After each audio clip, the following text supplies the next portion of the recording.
U.S. Secretary of War Pete Hegseth has announced a new review of America's troop deployments in Europe, a move that has left Europe worrying on how to fill the gap if U.S. withdraws machine and money from the continent. Take a look at this report.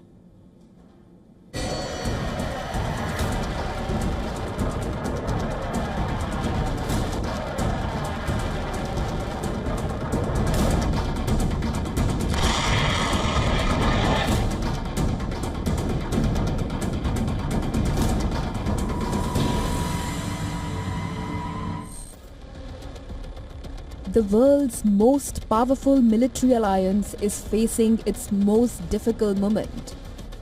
It is not an enemy, but a massive jolt from its biggest member.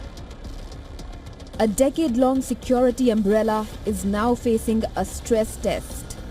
The US, once the anchor of NATO's defense, is signaling a shift, pushing Europe to take more responsibility while Washington reconsiders its military footprint on the continent.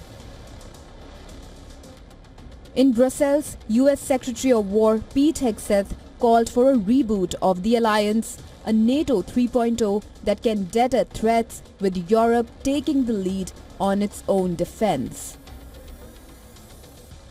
And it's not going to cut it anymore. And so we're doubling down on our effort to make NATO what it always was supposed to be, a balanced alliance with Europe in the lead for its own defense, NATO 3.0. So what really is NATO 3.0?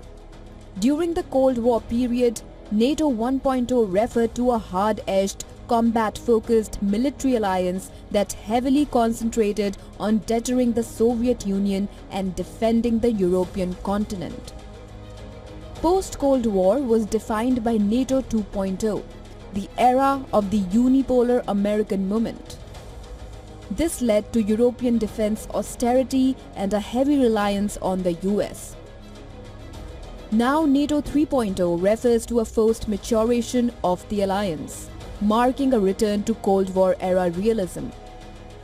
The US is not just asking Europe to take care of its own security, but it is walking the talk. Trump administration has abruptly pulled out American troops from Europe.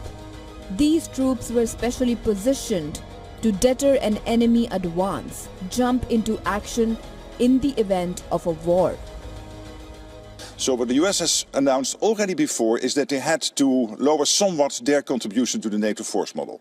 The question yesterday came up, is this immediate or not? It is immediate. However, why I'm a little bit reluctant to say this is because it is a planning tool. So what would happen in reality if war would break out? Let's assume that an Article 5 situation would emerge. Then all allies, including the US, will max out what they can do. Hegseth also blasted NATO allies for not supporting the US in the Iran war. He blamed European allies for prioritizing gender equity and climate change instead of military readiness and traditional defense. This rude jolt from the US comes at a critical time for Europe, which has been nervous ever since Trump assumed office in his second term. The US president has called NATO as a paper tiger, accusing his European allies of freeloading of US military spending. Americans still have a massive presence in Europe. There are about 80,000 US troops currently deployed in the continent. US has also stationed its nuclear weapons across 5 NATO countries, providing the so-called nuclear umbrella. However, Europeans claim that they have significantly increased their defense spending in the recent years. The Russia-Ukraine war has helped spur a military build-up across Europe. They have also agreed to Trump's demand to increase NATO spending benchmark from 2% of gross domestic product to 5%. Behind closed doors in the galleries of powers in Brussels, Paris and London, the big worry is how to fill the massive gap after the US withdrawals. Despite pouring in millions, there is an urgent need for more men, machine and money, something the European nations can't gather immediately. Bureau Report, WION World is One.